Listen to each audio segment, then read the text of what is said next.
e whaatalo whaatu i le tātou polkalame le nei a fiafi i o le tātou Samoa le sole nei e pe ona e mai mua mai e ilunga lau TV tolu. E whaamalo fo i soifua maua malangi mama i a tutuila mamanua i o lo mau mai le tātou whaasalaunga i lunga Moana TV i o le tātou polkalame le nei e pe ona awina atu i lunga lau TV tolu whaatalo whaatu. O le afiafi le nei, o lea ua ma whaatasi e fui ia ma asuao le ala i tango moa Felise Mikaele ia pe ona silafia le toʻatele o le atunuu ua lauiloa foʻi le tulaga o le musika lea lau mafaatasi e lenei afiafi e faatalitanoa foʻi se tasi ia o DVD fou o lea ua taunuu mai ia ma le faamanatuina foʻi o se tasi o pese ua lauiloa le Tama Samoa ia i lenei vaitaimi mai faatalofa atu ai i asuao.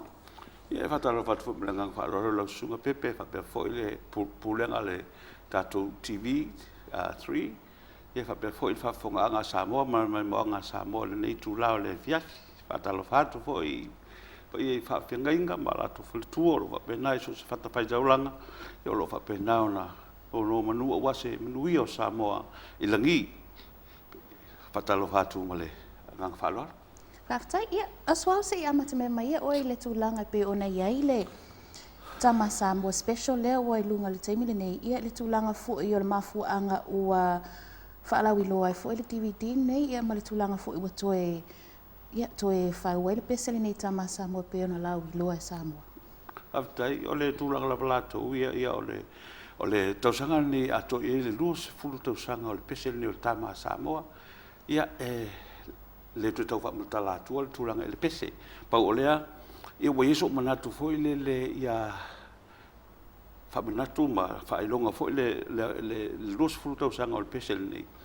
I whaali e fo ini whina ngalo le tātou atunu, e mesio tai o le atunu, whaali ni o le atu whina ngalo e winga le pese, e le ngata i tai o le atunu, ia e whapena fo i Tama whanau o Samoa, o lo whapena ona laulo ai Samoa i le larulangi, o no le tūlanga i tālonga. Io e pela le mafuanga na o manatu ai, o la wha manatu ai le lus fulu tausanga o le nei pese, e whaonga ala e ai, pe ona e sila fo i mai mo e le atunu, se vaenga o le nei ata, ia wa finangalola fo le pulenga le Manu Samoa, le fitu al Manu Samoa. U whapena na sili o na laulo ai Samoa, so sesi la putalonga, ile nei vai taimi. Ia no tūlanga ile talonga leo le fitu al lalang. Ia o lato le fo i sa finangalo e fo i lato e fia awai. I tutono le ata le whailonga ai ma tau mai fo i so lato nganga fo i le whaafitai e fo i le whingal nei pese. Ia lo whapena no tō mai mo whaafonga pe ia i nei pese. Ia aswaus e pei ona maitawina fo il DVD le nei o lea iai sau noanga le lipa le mia po le malu fo il malo ia manisi fo i o tamari o le atunu i le tūlanga lava o le pese le nei ona o lea walua se full tausanga ia ma le tūlanga la pe ona lau iloa i Samoa e le laula. Mo i lava ia o le whitangalo fo i le malo whapena fo i le fionga le lipa le mia le fionga fo i le i pule ia pelu salue whapo, whapea foi le fionga ia waumasanu sita matial. Manisi lava foi o mamalu le tunu ua laulo ai Samoa le tūlanga i tālonga. Whapea foi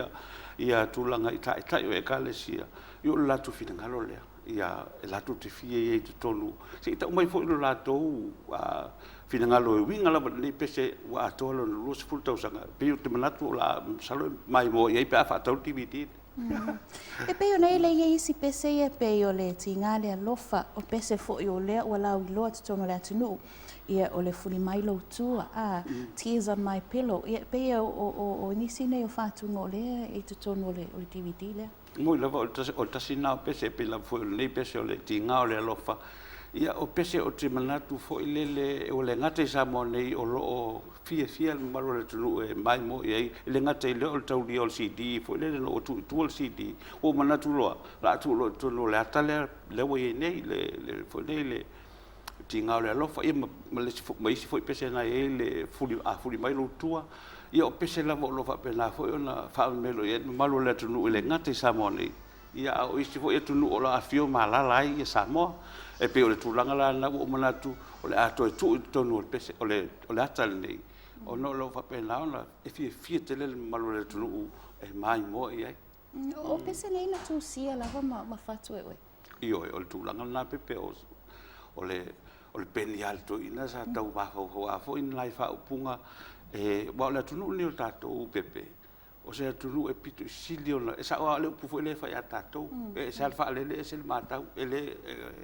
le tunu matau o le me foi na o fatu ina se peto o te fa nga ina upu foi le so la foa man upu o te loe alu e fina ngalo Samoa io e ono o te manatu o le tunu e mita i fa upunga io e la tunu ne Samoa io me foi le te manatu ia o nai fa upunga na o lo fa pena foi na fie maro le tunu le ngata i Samoa nei ia o isi tunu o lo langi lo fa pena na fio mala lai Samoa ile DVD lava le nei aswao ile amatanga mai le DVD o lo fa mafai lava le tulanga fo ile le copyright ma o te lo fo ile pesa le nei Tama Samoa sa lo fina we se tasi o company tele Australia ile la tu fa ngaina le au noa ma le fatanga na mai o se fa sina sa no tulanga le ma mafatele ile tulanga la fa palangi ma mafatele le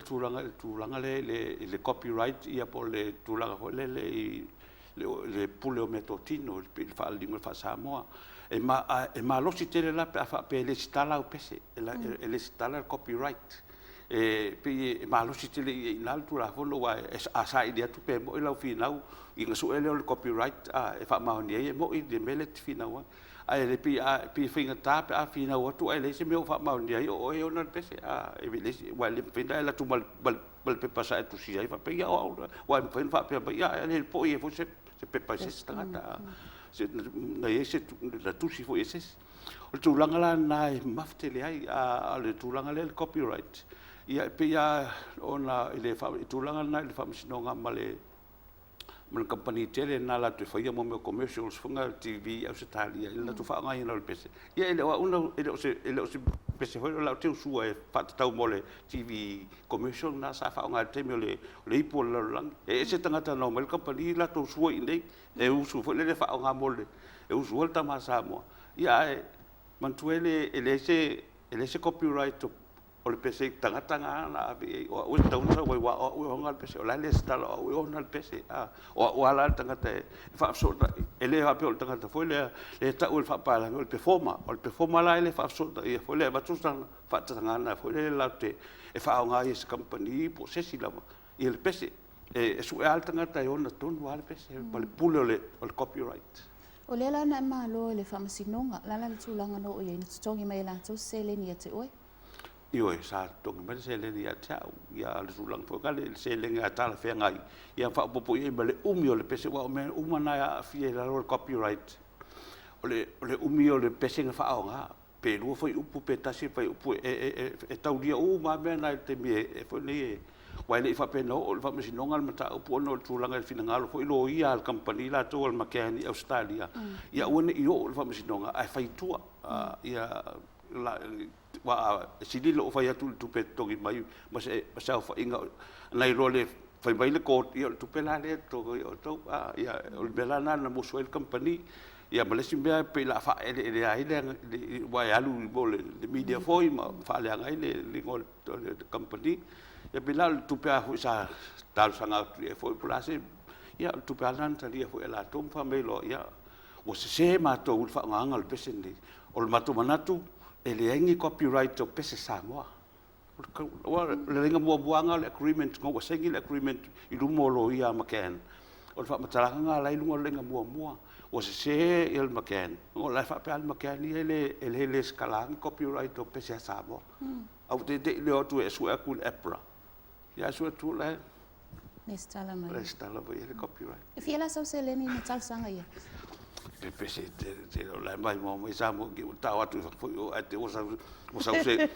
se inu matai va foi o fa ia o le sa ta po ia tu foi la.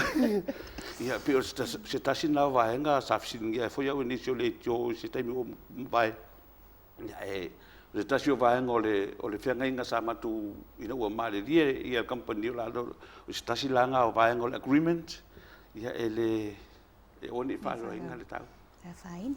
Ia ile tulanga lava la o le copyright. Ele ia se pese ia ta o le tears on my pillow. Ia o silfia fo to tele se pese mai fafo. Fa fela le tu le sa e fa anoi le pese po le ale fa inga le sa ia. O tulanga lava i mo pese parangi fo e le temi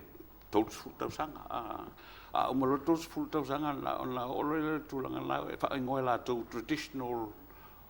songs, music. Ua fulele ua ia e so sesi. Whaongare le pese ua pauan me ia acknowledge le ingoa le whaini po tangata ionga le pese ilunga o le CD. O le tulanga na, ua e te tala lava leava noa e la tau i tulanga whapalangi o lo tautu fulutausanga. Ua le mpaini toe whape mo toe e se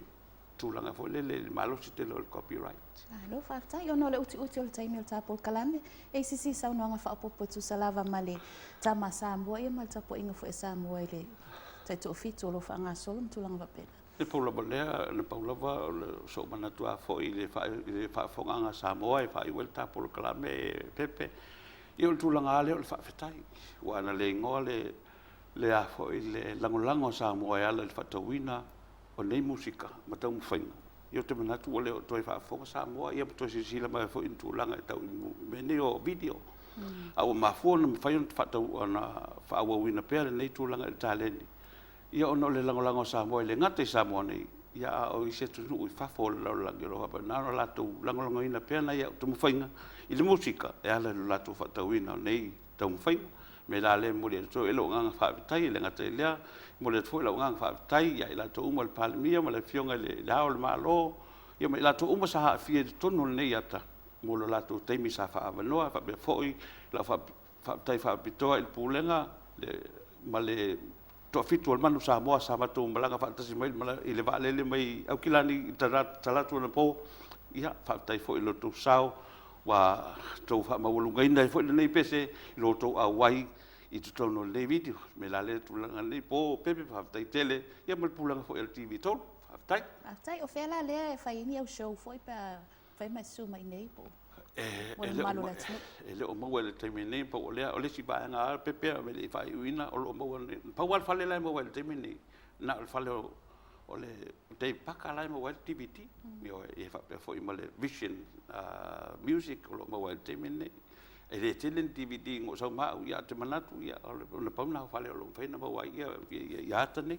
ai le faina o shows fo ia mo nisio fal kalapu ma tulang va pena o le o to mo sa va no le foi te no le pisio fafo yo e pe o tulanga na o le o to yes fa mo se tulanga i se fa vianga i nei te mi ia o no tulanga le pisi.